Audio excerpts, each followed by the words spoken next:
मेरठ में हुई सनसनीखेज हत्या का आरोपी साहिल सिरफिरा तांत्रिक निकला। उसके कमरे से मिली तस्वीरें हैरान करने वाली हैं। उसने मुस्कान को षड्यंत्रपूर्वक अपने प्रेम जाल में फंसाया और नशे की हालत में ही मुस्कान से सोते समय सौरभ का कत्ल करवा दिया। कत्ल के बाद सौरभ के शव को घर के गम में छिपाकर दोनों हत्यारे बेफिक्र होकर शिमला घूमते रहे।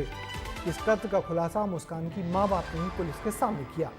इस दिल दहला देने वाले कत्ल की पूरी कहानी देखिए आज की इस रिपोर्ट में।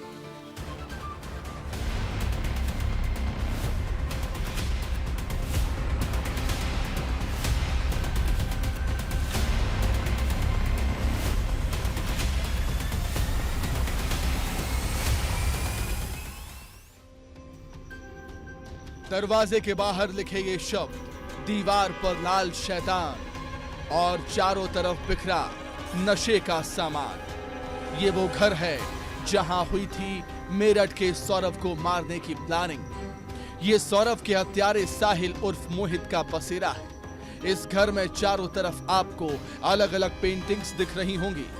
सामने की दीवार पर तांत्रिक विद्या से प्रेरित एक लाल शैतान है। दूसरी दीवार पर सिगरेट पकड़े उंगलियों का चित्रण है, तो एक दीवार पर लिखा है you can't live with us, यानी कि तुम हमारे साथ नशे के मजे नहीं ले सकते। साहिल के घर की एक दीवार पर भगवान शिव की भी तस्वीर थी और ये कातिल जोड़ा अपने आप को भगवान शिव और मां पार्वती का अवतार मानते थे। बेसिकली साहिल क्या था, साहिल थोड़ा सुपरस्टिशियस है, तो ये इसको अपने कंट्रोल में रहे हमारे। साहिल, अब इसका कहना है साहिल ने ही इसको बोला कि चक्कू करो, तो इन्होंने जो चक्कू वो लेके आई थी, ये चिकन वाला, वो चक्कू लिया। इसका कहना है साहिल ने बताया कैसे पकड़ना है, इसने पकड़ा है और साहिल को इसने पहले ही बोला था वध करने के लिए, तो साहिल उस मोड में था कि उसका वध करना है। उसने कहा वध तभी होगा, तेरे हाथों से होगा वध। मोहब्बत को 15 टुकड़ों में समेटने वाले दोनों हत्यारे किसी साइको किलर से कम नहीं हैं। ये दोनों मानते हैं कि उन्होंने हत्या नहीं, वध किया है। 4 मार्च को वो भयानक रात जब मुस्कान और साहिल के सिर पर खून सवार था। मुस्कान ने सौरभ के खाने में नींद की दवाई मिलाई और उसे सुला दिया।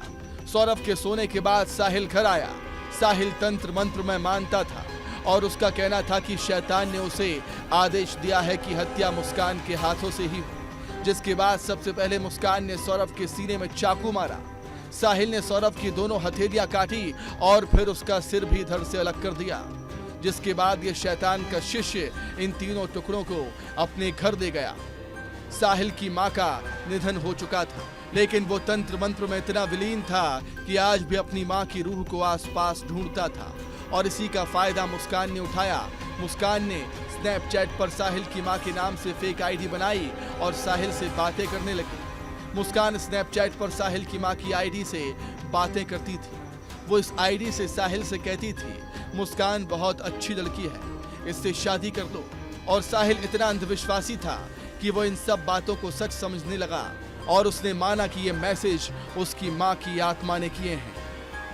इसने एक प्लान था कि इसने ये अपना स्नैपचैट होता है, इसमें 3 फर्जी आईडी बनाई, अपने भाई के नाम पे, अपनी माँ के नाम पे और खुद की आईडी थी इसकी। उस आईडी से ये इसको मैसेज क्या करती थी साहिल को, और साहिल को ये उसका भाई बन के मैसेज क्या करती थी कि ये है मुस्कान, ये तुम्हारे लिए अच्छी है। माँ बन के मैसेज क्या करती थी, मुस्कान तुम्हारे लिए अच्छी है, मैं भी खुश हूँ तुम्हारे से। सौरभ का शव जब घर पहुंचा तो उसकी मां फूट फूट कर रोने लगी। गुस्सा मुस्कान के परिवार वालों में भी है और दोनों ही परिवारों की मांग है कि मुस्कान और साहिल को फांसी हो। भैया हमारा सौरभ लड़का था मेरा, उसके बाद उसने के पता नहीं क्या हुआ क्या नहीं हुआ, वहाँ पर 4 तारीख का उसका मर्डर कर दिया उन लोगों और वो चली गई अपने घूमने। आगे ये होना चाहिए कि वो इस समाज के लायक नहीं है, वो खतरनाक है दूसरों के लिए भी। और मैं दूसरे बच्चों को ये सबक देना चाहता हूँ कि इस तरह का कदम नहीं उठाना चाहिए, उसे सजाए मौत होनी चाहिए। साहिल और मुस्कान के राज एक एक कर खुलने लगे हैं और कलयुग के इस हैवान के घर और शरीर में कितने शैतान छुपे हैं, इसका खुलासा भी जल्द ही हो जाएगा। ब्यूरो रिपोर्ट, विस्तार न्यूज। मेरठ में हुए इस दर्दनाक हत्याकांड में सबसे बेहतर किरदार हत्यारी मुस्कान की मां कविता का है, जिन्होंने बहुत कड़ाई से अपनी बेटी से सौरभ की हत्या के बारे में जाना और पुलिस स्टेशन जाकर इस वारदात की जानकारी दी।